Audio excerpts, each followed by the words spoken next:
Tere tulemast Hommika podcasti kuulajad. Täna me oleme jälle stuudios salvestamas ja tänane teema on meil elu stressis versus elu flows. Ehk miks ei võiks olla päriselt hästi. Ja nagu meil kombeks, ootab ka tänases episoodis kuulajad tilluke kingitus koodiga Sedona20. Meil läheb elus täpselt nii hästi, kui me elu mõistame. Stress on vastuseis sellele, mida me ei taha kogeda. Ja sellest tekib üleliigne pinge. Versus siis loomulik pinge on see, mida elu vajab toimimiseks, näiteks struktuuride koos püsimiseks või mingite funktsioonide üleval hoidmiseks. Ja stressi antipood on flow ehk voolavus. Ehk võimalus elada ja toimetada viisil, kus me ei koge nagu selliseid liivaterakesi oma süsteemis, kus tegevustest on välja jäetud kõik üleliigne, ehk kus meid miski ei takerda. Siit võib nagu järeldada, et elamine stressis sisult on elamine takerdununa. Samal hetkel, kui meie süsteemi tuleb lisapinge, mingi mõttetu pinge, hakkab see seda süsteemi kurnama paratamatult. Ehk stress on pinge, mis alati võtab jõudu, kurnab, takistab, ei luba meil vabalt elada. Ehk toob ellu raskuse ja kohmakuse. Vastandina siis sellele omakorda võib vaadata elegantsi, ehk flow kui äärmuslik elegants, äärmuslik pingevabadus, kergus, mänglevus. Kuidas seda ravida? Igasuguse asja raviks on vaja esimese asjana endale selgeks teha, kuidas see töötab. Ehk see asi siis, mis ei tööta meie elus, mis selle töö rikub. Ravi omakorda on alati kahel tasandil. Järelravi stressikahjustuste kõrvaldamiseks, näiteks selle teemaga seoses. Ja mida väga ei tunta, on ennetav ehk preventiivne ravi, ehk nagu juureravi. Ja minu kirg on alati õppida ravima juurelt midagi, mis mu elus ei tööta. Stress sünnib meie vaatenurgast, meie suhestumisest eluga, mille omakorda määravad meie uskumused. Ainus võimalus midagi elus muuta on selles podisevast potist välja astuda, mis hetkel meie elu põletab. Välja astuda viisil, et me hakkame seda potti kõrvalt nägema. Ehk korraks jätta kõrvale kõik oma uskumused ja arvamused ning vaadata kogu teemat nagu sellise uuriva inseneri pilguga, millest see koosneb ja kuidas seda muuta. Et stressile pomm alla panna, peab toetuma reaalsusele, uskumuste ja arvamuste taga. Esimene fakt, mille me avastame nii uurides, on see, et stress või see ebamugav pinge, mida me stressiks nimetame, on alati emotsionaalne, ehk ta sünnib meie keha seest. Ehk see ebamugavus ja pinge on minu naha all. Üldlevinud vaade on vastupidine. Stressi põhjused on sündmused väljaspool mind ehk maailmas. Täpselt samale karmile sündmusele aga reageerivad inimesed seinast seina, kattes ära kogu emotsioonide skaala vastavalt sellele, kuidas nad on seadistunud elu suhtes. Ehk reaktsioon valusale infokillule käivitub meie naha all mingi protsess, mille tulemusena me kogeme seda pinget ja emotsionaalset valu. Ja siis me hakkame omakorda vastavate mõtetega nagu puid alla panema sellele. Ehk tekib selline nõiaring järjest kehvemasse enesetundesse ja pingesse.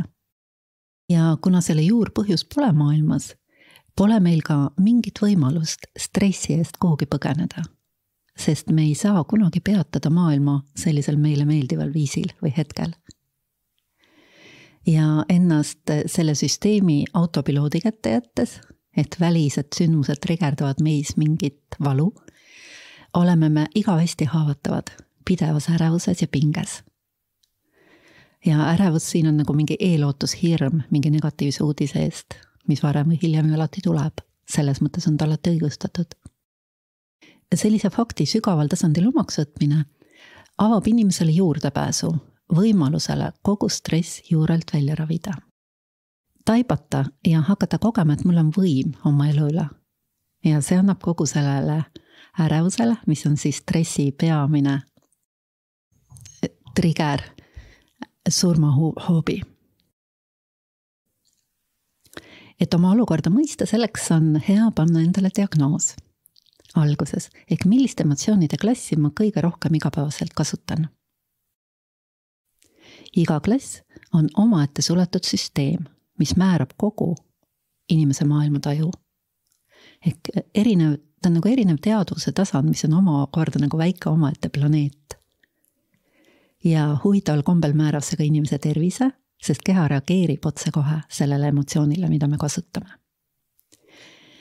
Ja niimoodi emotsioonide kaardi tundma õppides saame adekvaatse pildi meiega toimuvast, sest seda on nii lihtne mõista, kui see on lahti nagu seletatud või kirjutatud. Hakkame siis jälle otsast arutama. Ehk inimene, kes samastab ennast süütunde, lootusetuse, meeleheitega, kogeb kõik enda ümber samades värvides. Ehk see on siis see, kes on selle emotsionaalse skaala põhjas, päris põhjas. Siit nõks edasi, kurbuses, on inimene täis kahetsust ja kogu elu tema ümber näeb õnnetuna. Hirmu tasandil on inimene pidevalt mures tuleviku pärast ja see pidev ärevus ei luba nautida ka elu helgemaid hetki. Iha tasandile jõudnu, tal pole kunagi küllalt, ikka millestki puudu ja seetõttu on tema pidevaks kaaslaseks frustratsioon. Viha tasandil tundub, et peab kõigiga võistlema ja võitlema ja seega elatakse pidevas konfliktis või siis konflikti ootuses, ehk mingist rahust pole juttugi. Uhkuseni jõudnu on pidevalt valves, et äkki keegi tema staatust ei ohustaks. Ja see haavatavus seadistab end kaitsepositsiooni, ehk seeläbi pidevasse pingesse. Ehk kui hästi lihtsalt, ülevaatlikult, nagu me praegu tegime, seda emotsioonide klassifikatsiooni vaadata, siis see on nagu maakaart. Ja seeläbi inimene saab esimest korda elus hakata orienteeruma oma tunnete tohuvabohus, mida psüühikaks kutsutakse. Ja piisab isegi väga pinnapealsest tutvusest selle teadmisega, kui saab selgeks julm tõsiasi. Ehk alumistel tasanditel ei olegi võimalik elada stressita. Nendesse tasanditesse on sisse kirjutatud ülepinge ja mõttetu jõukulu ehk elu jõu raiskamine.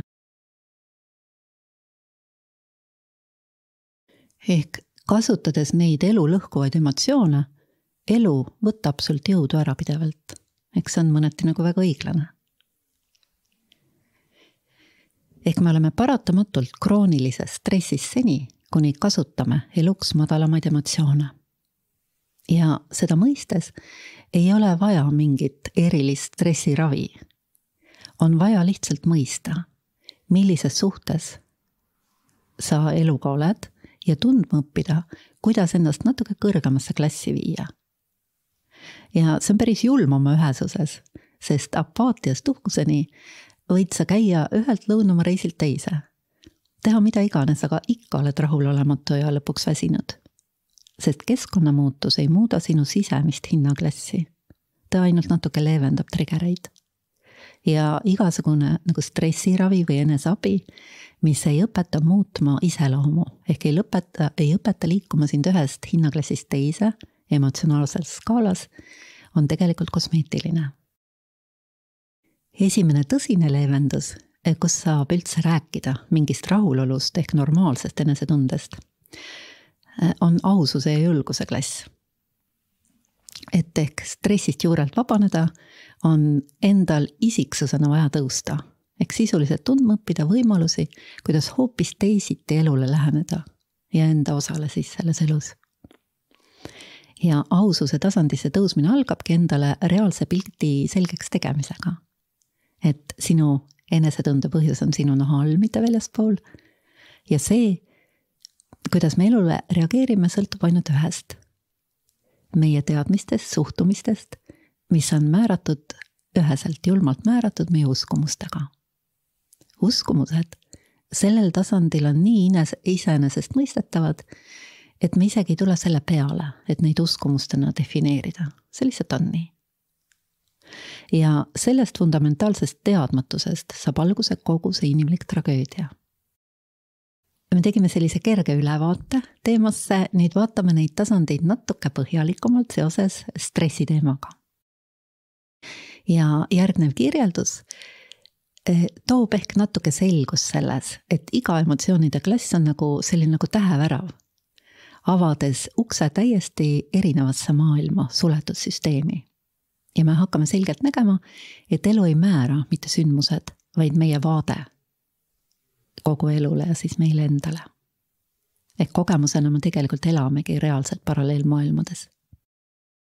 Ja siis omakorda, kuidas nendes, lisaks, kuidas nendes maailmas orienteeruda ja kuidas välja pääseda, kui oleme sattunud kuskile põhjamutta, kannatuste põhjamutta. Uuesti siis kõige madalamal süütunde tasandil me tegelikult vihkame oma elu ja ennast selles elus. Me kogeme maailma destruktiivsena, elukannatusena ja tegelikult võib vaadelda kogu elu kui ühte suurt stressi. Midagi ilusat siin ei olegi. Midagi ei voola. Kõik on stagneerunud ja takerdunud. Apaatias elab inimene uskudes, et millelgi pole enam mingit mõtet. Elu on lootusetu. Unistused on surnud. Keegi ei saa mind aidata. Just see uskumus, see sisekõne, kõik on lootusetu. Keegi ei saa mind aidata, ma ei saa hakkama. Ehk need mõtted inimese peas on nii vägevad, et konverteeruvad vastavaks kogemuseks. Inimene sõna otseses mõttes sooritab aeglast enesetappu oma mõtete kaudu, ise teadmata, kui vägevad on tema mõtted. Ja kes ei taha elada, sellelt toetakse ka jõud elada. Ehk inimesed kõige madalamatel tasanditel kogevad pidevat kirjeldamatut väsimust ja lõpus täielikku tuimust. Ehk niimoodi muutuvad inimesed depressiivseteks. Ja mida jõuetumalt ja lootusetumalt me ennast tunneme, seda mustemad omakorda on meie mõtted, mis peast tiirlema hakkavad. Ja meile endale tundub see nii loomulik, ainuvõimalik. Loomulikult on mul ju peas halvad mõtted, kui ma sellisesse olukorda olen sattunud. Ja siin jällegi mängib tohutu karuteene teadmatus. Meile lihtsalt pole koolis ega kodus õpetatud, et me saame ise mõelda. Sest meile tundub, et me ju mõtlemegi ise kogu aeg. Tegelikkus on midagi muud. Meie peades jookseb non-stop mõtete voog, millel meie vaba valikuga ei ole mitte mingit pistmist. Ehk me oleme mõtete suhtes autopiloodil. Ja nii enda teadmata satume oma mõtete kaudu nõiaringi ja hakkame luupima allakäiguspiraali suunas. Mida halvemini me ennast tunneme, seda halvemad mõtted meile tulevad. Mida halvemad mõtted, seda halvemini me ennast tunneme. Ja kui me sellises madalseisus, kui meil on õnne kokku sattuda mõne targa sõbraga või komistada näiteks mõne podcasti otsa, kus me saame täpse kirjelduse, tänu millele võib tekkida taipamine, et oh my god, ma ise teen seda. Siis see üks taipamine annab sellise jõulaksu, mis on võimeline sellesse enesehävitusse kiilu lööma. Ja järgmisele tasandile tõus, milleks see level up on igal tasandil võimalik ainult ja alati siis, kui inimene saab juurde jõudu mingil moel. Iga täpne definitsioon kannab endas alati jõudu ja seega on alati nagu potentsiaalne sõiduk sellest kannatusest välja. Ja see on peamine põhjus, miks me neid podcaste teeme siin ja miks juba praegu on nii paljud inimesed oma elule uue hingamise saanud nende teadmiste killukeste kaudu. Protsessina näeb see level up põhjast valguse suunas välja nii, et apaatias olev inimene hakkab tundma kurbust, tohutut kahetsust ja kaotusvalu oma raiskumine elud peale vaadates. Ehk ta saab tagasi oma võime tundeid väljendada, nutta näiteks. Ja sealt avaneb enesehaletsuse maailm.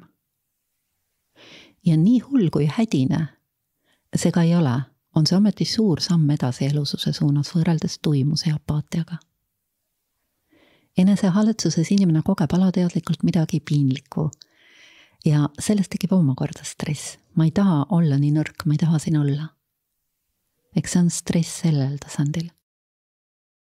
Mingil hetkel võib enesehaaletsuse sisse lüüa ihakiir. Ma tahaksin ju ka normaalselt elada. Äkki on mul võimalik teha midagi, mingi üks samm parema elu suunas. Ja kohe oled sa juba järgmises maailmas. Ja koged jõu juurdevoolu. See omakorda toob endaga kaasa hirmu, mis siis, kui see ei õnnestu, kui ma kukun ikkagi läbi. Ja oledki teinud järgmise level upi, ärevuse tasandile. Ärevuse tasandil on elu üleni üks suur stress, aga seal on juba jõud sees. Ehk võrreldes päris madalaga apaatiaga, kus elu on elust täiesti välja justkui väänatud, on see tegelikult päris suur samm edasi. Kui selles staadiumis ärevus võidab, eks sa ei oska sealt edasi minna, ülesse minna, siis paratamatult kukutakse tagasi, sest ärevuses elades inimene omakorda kaotab jõudu. Kui võidab visioon paremast elust, jälle mingite teadmiste killukeste abil inimene astub edasi oma teel, siis hakkab inimene iha tasandilt järjest täitma oma unistusi. Kas või natukese killukese haaval. Ja neid täitma hakates saab inimene järjest jõudu juurde. Need võivad olla tillukesed edusammud. Näiteks õhtuti kõndima minemine. Et sa saad aru, et ma saan midagi teha. Ja kui neid niimoodi täitma hakata, siis võivad hakata täituma natuke suuremad soovid. Ja mingil hetkel sa taipad, et iga soovi täitmisega kasvab kohe uus asemele. Eks see tasand oma loomult on täitumatu. Ja tekib omakorda frustratsioon. Pidev rahulolematus. Et mitte miski ei suuda tegelikult meid lõplikult rahulolevaks muuta isegi siis, kui ma olen päris tark selline ja tubli ja töökas ja tegev. Ehk ikka kogu aeg on midagi puudu. Ja me ei taha kogeda seda pidevat täitumatust ja jälle oleme stressilõksus. Ja see omakorda tekitab viha. Frustratsioonist viha tasandile jõudnud inimest ajab kõik närvi, aga tegelikult see on omakorda level up. Seal on hoopis palju rohkem jõudu. See on selline tasand, kus üks on loll ja teine on laisk ja mina pean üksi rabama seisund. See on võistlemise maailm, kuhu aeglus ei mahu enam. Kuna enamik inimesi on viha tasandil oleva inimese jaoks liiga aeglased, liiga lollid, siis põhjuseid nördimuseks ja vihaks ja selle jätkumiseks tuleb lõputult. Eks on selline win-lose maailm. Ma pean kogu aeg võitma ja võistlema. Ja sellest tulenevalt inimesel on nagu kõht alati pinges, lihased alati pinges, ta on alati valmis ründama. Palju surutakse alla ja sellest tekib pinge veel omakorda pingele peale see alla surumise pinge. Kogutakse vaenlasi, ärategemist, jõutakse kättemaksu, rahulolematus jätkub. Eks see on kiiruse stressilõks. Ja selles, kui inimene jätkab, ei oska sealt ülespoole liikuda, selles inimene põleb läbi. Ja kukub kolinal jälle päris alla. Ja see tükikeseks muutumise teel, see kukerpallitab siis kogu selle oma vaevalise tee, apaatia, depressiooni palju karmimasse stressi.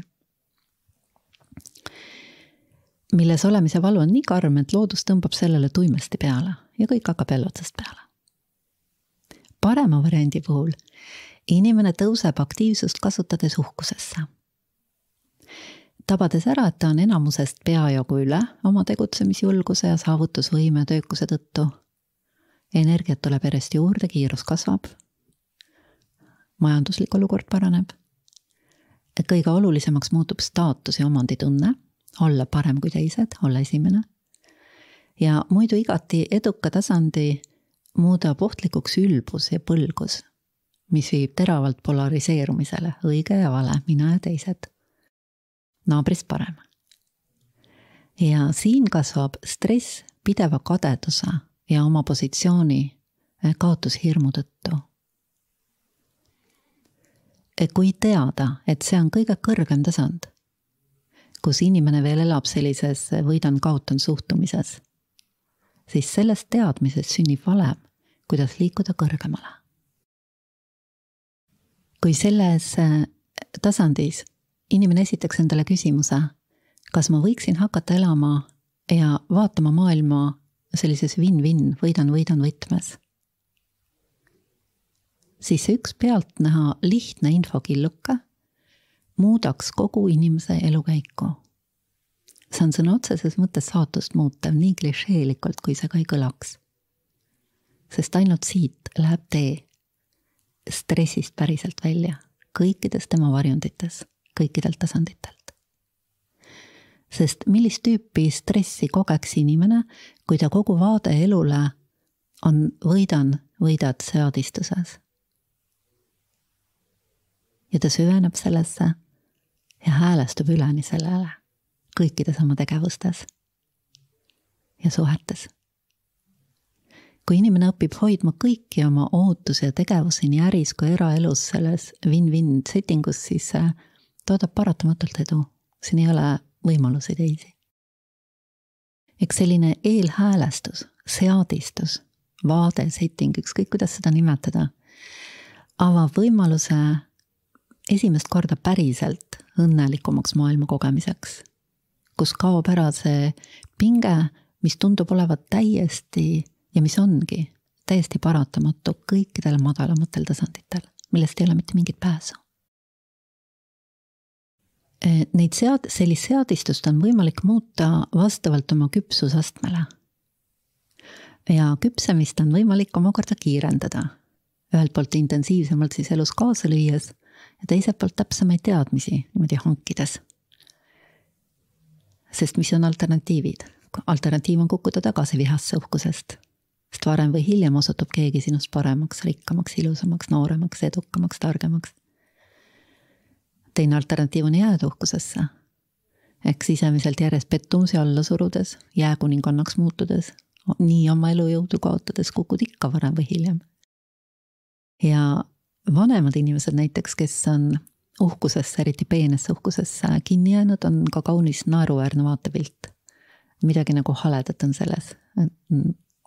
Kõike muud kui ülendav, kui neid vaadata. Siiamaani siis kokkuvõtvalt stressi on 5 erineval tasandil, tegelikult 6, vastavalt siis emotsioonide klassidele. Teades neid tasandeid, saad sa enda suhet maailmaga kaardistada, endale nagu diagnoosi panna. Ja ravi saab alati alguse täpsest diagnoosist, ma ei väsi seda kordamast. Kuhu siit edasi siis? Mis juhtub inimesega, kes tabab ära, et elu saab vaadata ka win-win lähtepunktist. Selle ühe muutusega väljub inimene ohvriseisundist. Inimene nagu avaneb elule. Saab tohutult juurde ressursse ja võimalusi. Sest ta hakkab neid nägema. Ta saab oma jõu tagasi. Ja alles siit on võimalus hakata elama tasapäisi oma täisjõus. Ja hakata kogema elu täitumuses. Ja järjest nagu täituvas täitumuses. See üleminek tegelikult toimub kaunis järsult. Uhkusest julgusesse. Ettevalmistus võib olla pool elu või rohkemgi, mõni jõuagi selleni. Ja seda pikka ettevalmistust nimetataksegi isiksuse küpsemiseks. Mis ei pruugi absoluutselt olla korrelatsioonis inimese nagu bioloogilise vanusega. Ja selliste üleminekute nägemine kõrvalt, see on minu töö kõige ilusam osa. Olla selliste järskude hüpete tunnistajaks. Ja kummalisel moel üks selline isiksuse totaalne muutumine toimus eile ühe õpilasega. Ehk tundi tuli täiesti teine, justkui teine inimene võrreldes sellega, kes eelmisel tunnil lahkus. Üks ainus taipamine, mille käivitas üks väga konkreetne teadmine, mis ta sai eelmiselt tunnilt, muutis kogu ta maailmapilti. Ja see inimene eile oli nagu kerge šokis, et kas tõesti on võimalik ka nii elada, kas minul on ka võimalik appi, ma olen terve elu oma elu kannatanud ainult sellepärast, et mul oli vale teadmine enda võimaluse kohta. Et ta täiesti nagu niimoodi suurte silmadega esimest korda näeb maailma, et maailmalt võetakse nagu mingi kardin vahelt ära tema ja maailma vahelt. Kõrvaltvaatajale mõjub see ülendavalt, kui kedagi sellist näha. Ehk sellesse inimesse tuleb selline massiivne jõu juurdevool. Ja see on selgelt tajutav, inimene nagu särab, läheb särama. Ärkab just kui mingist pikast unest, uskumustest, et tema elu ongi selliseks määratud olla kuskil seal madalal. Ja see on selline järsk inimese tõus julguse, aususe tasandile. Sealt avaneb täiesti teine vaade, täiesti teised võimalused. Kogu elu käsitlus muutub drastiliselt. Sellelt tasandilt inimene hakkab tajuma maailma võimalusena, seiklusena, väljakutsena. Ehk kogu orientatsioon liigub probleemidelt lahendustele. Elu muutub päriselt põnevaks. Tekib kardinaalselt erinev eesmärk. Mitte, et kuidas ma võimalikult turvaliselt ellu jääksin, vaid pigem see, et kuidas ma selles võimaluste väljas nagu kõige paremini sobituksin, kus must kõige rohkem kasu oleks, kuidas ma saaksin maksimaalselt oma oskusi ja andeid kasutada. Ehk ellu jäämine asendub elamisega. Ja stress sulab ise. Sa ei pea tegelema stressiraviga. Krahmamise ja võistluse ja võitluse maailma kogetakse nüüd hoopis võimaluste koostöö ja teenimise sellise paigana. Täiesti juurelt lõpeb igasugune süüdistamine, süüdi olemine. Lõpeb nõudmine, et keegi teine peaks mind õnnelikuks tegema. Ehk kõik, mis madalamatel tasanditel tundus stressi tekitavatena, nüüd tajub inimene hoopis teistmoodi, nagu mingite probleemidena või kasvuvõimalustena, alati võimalusena saada tugevamaks, veel targemaks. Ehk ärevus asendub uuriva uudisimuga. Kui me tunneme valusat või mõttetut pinget, siis ehk sellel tasandil ju maailm endiselt ei jäta sind torkimast, ehk ega maailm ei muutu siis roosa mannaks siin ümber, siis seda kirjeldatakse endale hoopis teistmoodi. Ja kui sa tunned, et miski tekitab sinust trigerdab stressi, see tähendab, ma kasutan oma jõudu valesti. Ma võimendan valu. Kas ma saaksin selle valu võimendamise kuidagi lõpetada ja hakata võimendama mingit väärtust selle vabanenud jõu abil? Ja sellises suhtes eluga me võidame kogu aeg. Isegi juhul, mida me alumistel tasanditel käsitlesime kaotusena, sest kaotustest me võidame tarkuse. Ja lõpuks niimoodi elades ja järjest kasvades me hakkame taipama, et stressi välises maailmas ei ole. Sest kogu meie kogemus välisest juhtub ju meie nahal kogemusena. Ja samal hetkel, kui me selle põhjani omaks võtame, muutub meie suhe maailmaga. Ja siis me jõuame tasandile, kus selle osa autopiloodis saab väga reaalselt lahti häkkida, kui on täpne teadmine ja metoodika, kuidas seda teha. Me saame sellise teadmise, et me tegelikult ei ole automaatselt sunnitud tunduma ennast halvasti, kui juhtub midagi ebameeldivat. Siiani ei olnud mitte mingit muud võimalustki, see oli ainumõeldav. Kuna me ei saa mitte kunagi ja mitte kuidagi muuta maailma selliseks, et see enam meis mingeid pingeid ei trigerdaks. Ehk maailm jääb duaalseks. Aga iga inimene on võimeline ennast nii tugevaks õppima, et iseendast kogu see meie valiku vastaselt nagu üles hüppavate emotsioonide mehhanism välja puhastada. See on nagu mingi pop-up, selline vabrik meie sees. Et selline asi on võimalik.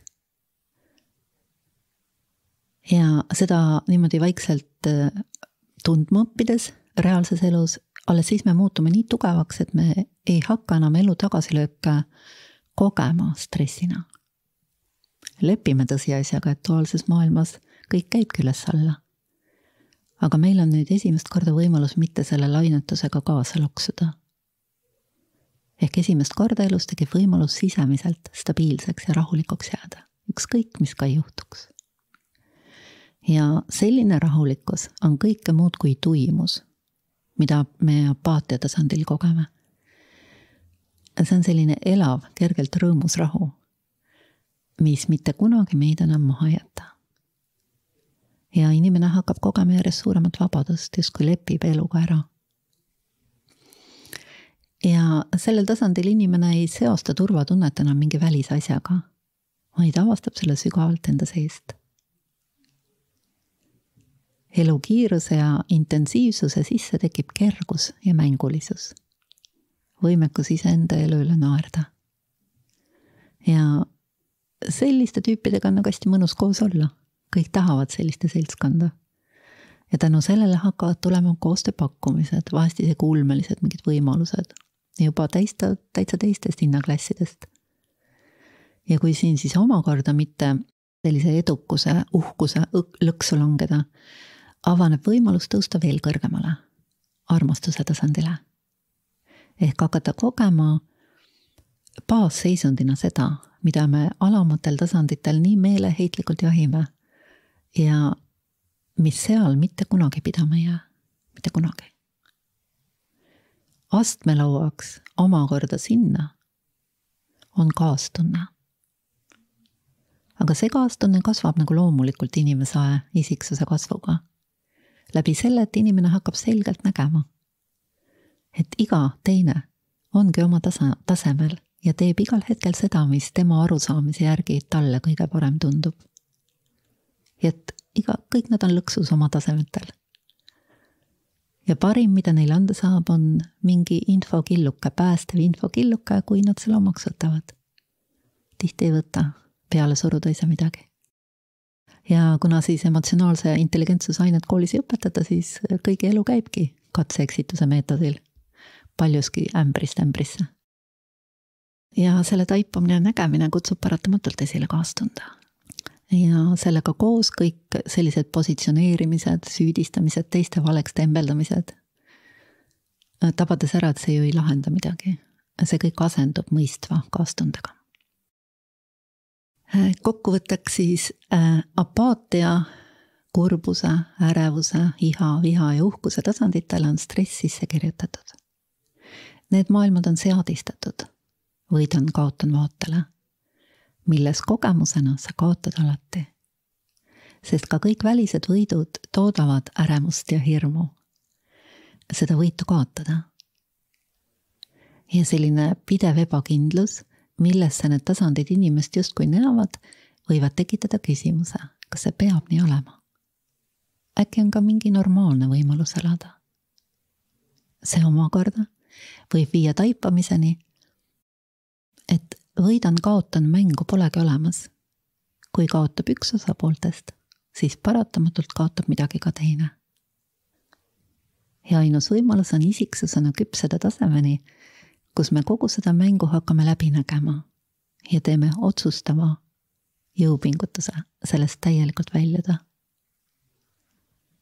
Äkki on võimalik ka win-win setting, kus kaotavad mõlemad.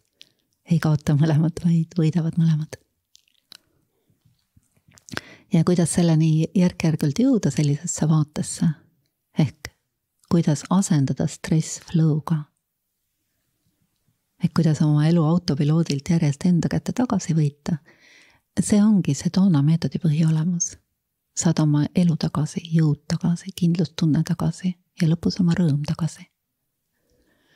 Ja kuna inimese psüühika on nii triki ja meetodi tööle hakkamine sõltub väga täpsest teadmisest, siis on hästi mõistlik seda õppida otse pikaaegselt praktikult, kes on kursis kõikide nende aukude ja kändude ja juurikatega, mille taha algaja võib kinni jääda. Ning selle aasta viimane võimalus seda teha on 19. novembril Eesti hotellis ja siis alguses lubatud kingitusena kuulajatele teile 20 eurot soodsamalt koodiga Sedona 20.